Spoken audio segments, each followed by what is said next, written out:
Okay, so I take the working end of my yarn and I just thread it through my middle finger like this.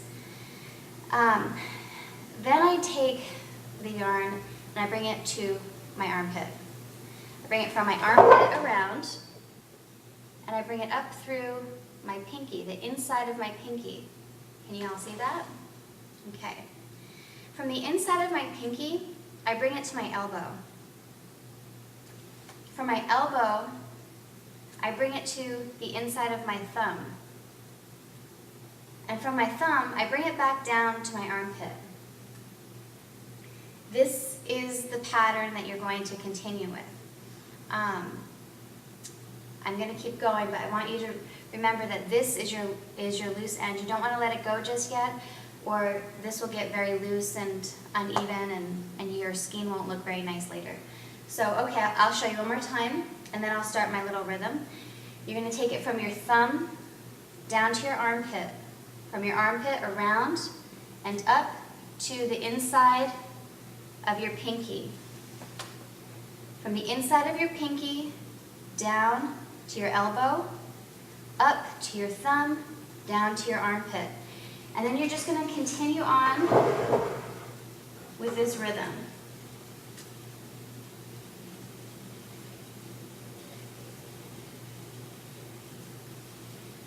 Okay, now I haven't done very much, but I want to stop and show you something. Okay, I'm going to show you that gaining a rhythm is pretty easy, but every now and then you should probably stop yourself. Right now it kind of looks messy, right? This is my working yarn, it's going to be hanging, but every now and then you want to stop and make sure that you have in a V, so to speak. Okay? So it's an upside down V or an A, however you want to look at it. But you want to make sure that you don't have crossed yarns. Again, this is my working yarn. It's supposed to be crossed.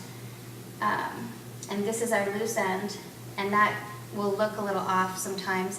But overall, I can put my hand in here freely. There aren't any cross lines. This open loop here, and that's exactly what you're making, really, is one enormous loop that later on you'll twist into a skein. Someone mentioned why, it's already in a hank and I just twist it into a skein, why would I re-skein it? You can do that, it doesn't matter. It's really just a personal preference. The reason I'm doing it is the colors are more incorporated and you can see how they go together. And I'm just not obsessive compulsive at all whatsoever. Okay, so I'm going to keep doing this. And I'm going to turn off the camera in a second because you don't want to watch me do this for the next few minutes straight. But when it's finished, I'll come back and show you what it looks like. Give me a few minutes. So I finished. And I wasn't paying attention because I was talking. But where's the end of my yarn? There it is. Here's the outside end. And remember, the inside end is around my middle finger here. So I'm going to take, and it just happened to be that they begin and end in the same spot. It doesn't always happen that way. I'm going to take my ends, and I want to hold them together, if possible.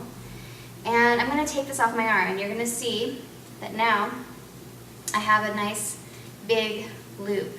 And these are my ends. I'm going to take them and tie them together as I said. I'm going to take the inside thread and bring it up through the center. I want to try and get this. This is my inside end. The one that was around my middle finger. Oops, sorry, I didn't mean to do that. I'm going to bring the inside end up through the center of the yarn and draw a loop. And the end is still here, but I'm just drawing a loop. And I'm going to bring the end through around, and I'm bringing the top end through that loop as well, and around. And I'm going to bring them to the top and tie it off. I'm not going to do it tight, I'm going to do it loose.